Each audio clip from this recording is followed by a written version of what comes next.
What happens when a city that took 114 years to build its reputation as America's premier vacation destination loses it all in just 6 years? Las Vegas. Once the ultimate affordable escape, drawing 42.5 million visitors in 2019, has plummeted to a ghost town with only 19 million visitors during the pandemic. And it's not recovering as expected. The neon lights still flash, but something's terribly wrong. Let's explore what went wrong. The COVID pandemic wasn't just a temporary setback. It was the beginning of a fundamental transformation that would destroy Las Vegas's core appeal. In 2020, visitor numbers dropped by a devastating 55% decline that left the Strip looking like a post-apocalyptic movie set. But here's where the story takes a dark turn. As Nevada slowly reopened, something called revenge tourism emerged.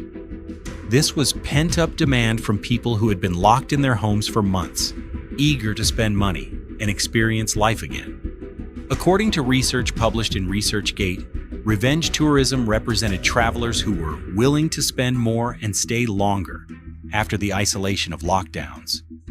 Casino operators, faced with massive losses and debt, saw an opportunity.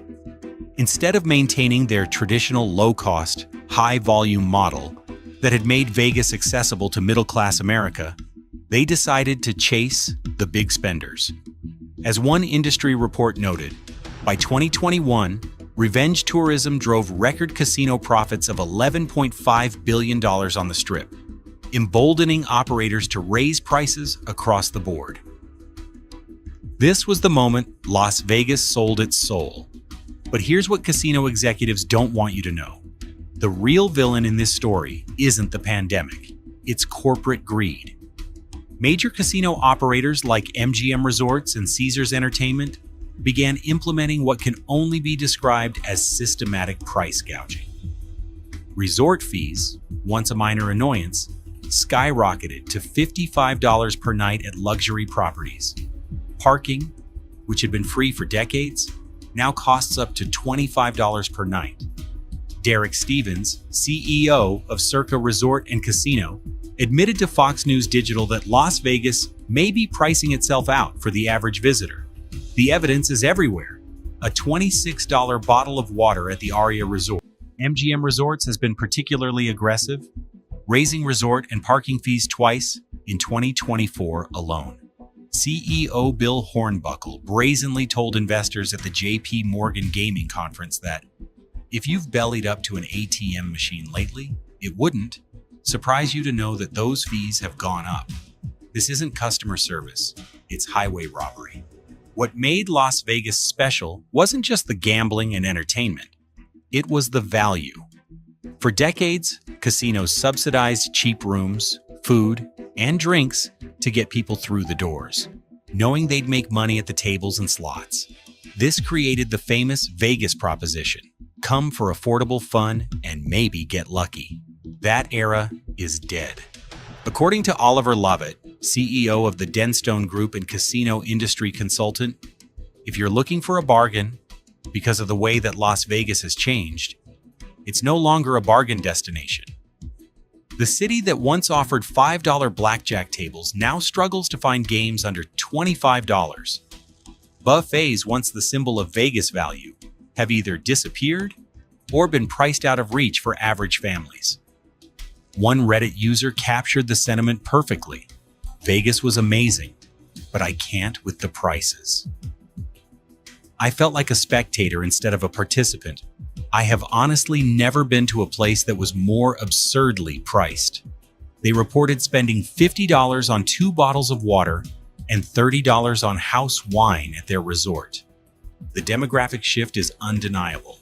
Las Vegas has transitioned from serving middle-class America to chasing high rollers and convention attendees. But there aren't enough wealthy tourists to sustain the city's massive infrastructure. As economist Jeremy Aguero from Applied Analysis observed, visitor volume is down, and consumers who are coming are spending less money. The price increases have coincided with a catastrophic loss of international visitors. According to multiple reports, Canadian visitors, historically Las Vegas's largest international market, have largely abandoned the city. The decline reached 13% in June 2025 compared to the previous year. This isn't just about high prices. Trump administration policies, including 35% tariffs on Canadian goods and inflammatory remarks about making Canada the 51st U.S. state, have created a diplomatic crisis that directly impacts tourism. Former Prime Minister Justin Trudeau actually called on Canadians to avoid spending tourist dollars in the U.S. The broader international picture is equally bleak.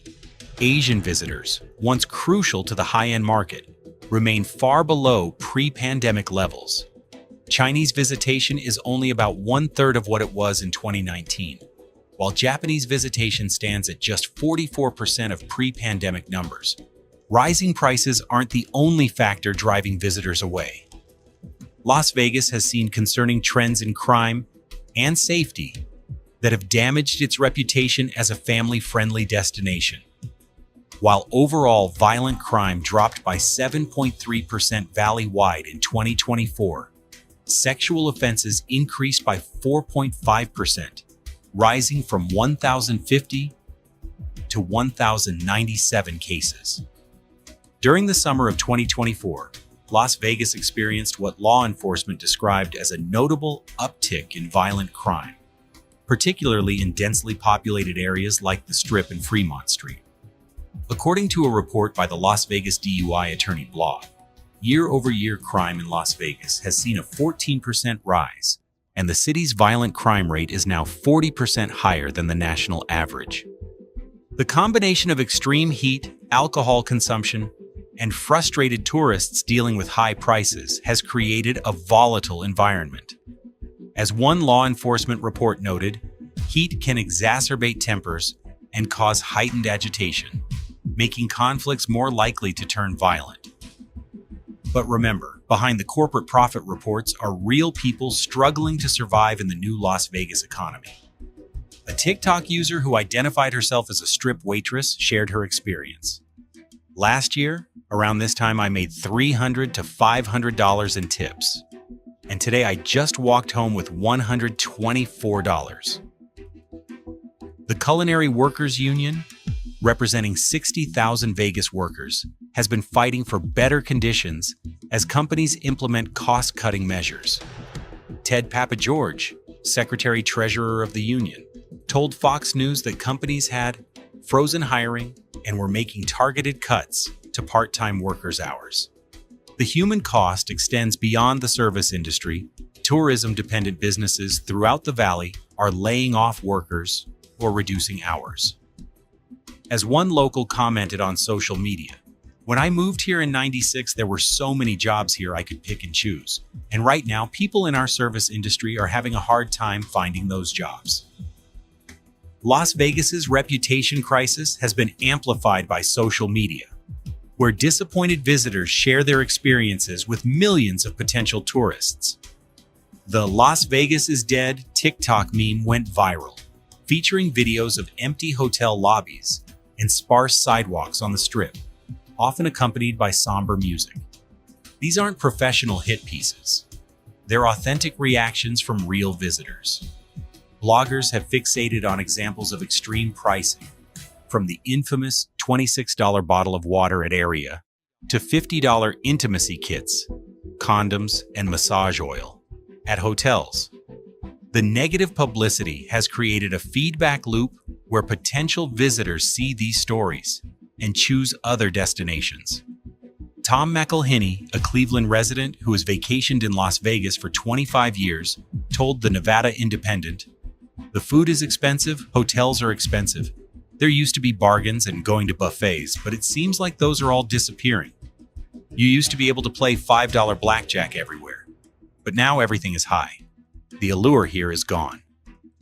The tourism decline is sending shockwaves throughout the Las Vegas economy. The real estate market is cooling, with median home prices dropping 2.2% compared to last year. Homes are staying on the market longer, an average of 56 days, and inventory has increased by 42% as the hospitality sector, which employs about 26% of all jobs in the city, cuts positions. Convention attendance, once a reliable revenue source, has also suffered. According to LVCVA data, convention attendance remains 10% below pre-pandemic levels, with many planners choosing less expensive destinations, according to industry insiders. The broader economic implications are concerning. As NPR reported, economists say that what happens in Vegas matters nationally because it often reflects broader trends on consumer confidence and the overall health of the U.S. economy. While corporate greed plays a major role, broader economic factors have exacerbated Las Vegas's problems. Persistent inflation has increased costs for everything from labor to food supplies, forcing operators to raise prices even as demand weakens. Labor costs have risen significantly following new union contracts. Derek Stevens of Circa noted, there was a relatively new culinary union contract that was signed that increased some costs. However, he also acknowledged the irony. If workers aren't making the tips, the credit doesn't help. Interest rates and economic uncertainty have also dampened consumer spending on discretionary activities like Las Vegas vacations. According to a Deloitte survey, while more Americans intended to take vacations in 2025, they plan to do so with a smaller budget. However, despite the challenges, there are signs that Las Vegas is attempting to adapt. The city is diversifying its entertainment offerings beyond traditional gambling. The new Sphere venue, which cost $2.3 billion to construct, represents a bold investment in next-generation entertainment technology. Major events continue to provide bright spots. The Formula One Las Vegas Grand Prix, scheduled for November 20th to 22nd, 2025, is expected to generate significant revenue. The 2024 race produced $934 million in economic impact and drew over 306,000 ticketed fans. Events like WrestleMania and major concerts by artists like Beyoncé and Taylor Swift attract high-spending visitors who help offset declining mass-market tourism. Grand Prix Plaza, a new 100,000 square foot F1 fan experience, opened in May 2025, offering interactive attractions including virtual racing and kart racing. These developments show that Las Vegas is investing in new types of entertainment that could attract different demographics. Some properties are also responding to the value crisis. Resorts World Las Vegas introduced a free parking promotion through August 28, 2025, signaling a potential shift away from the paid parking model that has alienated many visitors. The path forward for Las Vegas requires a fundamental reassessment of its value proposition. The city built its reputation on being an affordable escape for middle-class America, and abandoning that market for high-end tourism has proven to be a strategic mistake. Industry experts suggest that recovery will require coordinated efforts to address pricing concerns while maintaining the quality that attracts visitors. This might include reversing some of the most egregious fee increases, offering genuine value packages, and investing in the customer experience rather than just extracting maximum revenue. The success of downtown Las Vegas properties, which continue to serve locals and budget-conscious tourists, provides a model. As the Nevada Independent reported, downtown casinos aren't feeling as much of a crunch as the Strip since it attracts a healthy mix of tourists and locals. Gaming revenue downtown is actually up 1% through July 2025, and the average daily hotel room rate remains below $100. New developments in technology and sustainability could also help Las Vegas reinvent itself. Projects like the planned Blue Tech Park, an ambitious $7.5 billion smart city development, show that the city is thinking beyond traditional tourism models. Las Vegas has reinvented itself before. The city survived the transition from mob-controlled casinos to corporate ownership, the economic challenges of the 1970s and 1980s, and the competition from legalized gambling in other states. But this crisis is different because it's self-inflicted. The question isn't whether Las Vegas can recover, It's whether the current corporate leadership has the wisdom to return to the fundamentals that made the city successful. That means prioritizing customer value over quarterly profits, and remembering that Las Vegas's magic wasn't just in the lights and shows, but in making dreams accessible to ordinary people. Steve Wynn, the legendary casino developer, once said, "Las Vegas is sort of like how God would do it if he had money." Today's Las Vegas feels more like what happens when corporations put profit before people. The city that promised "what happens in Vegas stays in Vegas" now faces a different reality. What's happening in Vegas is driving people away, and the negative word of mouth is spreading everywhere. Las Vegas stands at a crossroads. The data shows a clear pattern. Corporate greed and price gouging have destroyed the value proposition that made the city famous. But it's not too late to change course. The upcoming Formula One race, new attractions like the Sphere and Grand Prix Plaza, and growing recognition of the pricing problem among industry leaders suggest that change might be coming. Whether it's enough to restore Las Vegas's reputation as America's playground remains to be seen. One thing is certain: the Las Vegas that emerges from this crisis will be fundamentally different from the one that entered it. The question is whether it will return to its roots as a place where ordinary Americans can afford to chase extraordinary dreams, or continue down the path of exclusive luxury that serves fewer and fewer people. What are your thoughts on Las Vegas's transformation? Have you experienced the price increases firsthand? Or have you decided to vacation elsewhere because of the costs? Share your experiences in the comments below. Your stories matter in understanding how this iconic American destination can find its way back to greatness.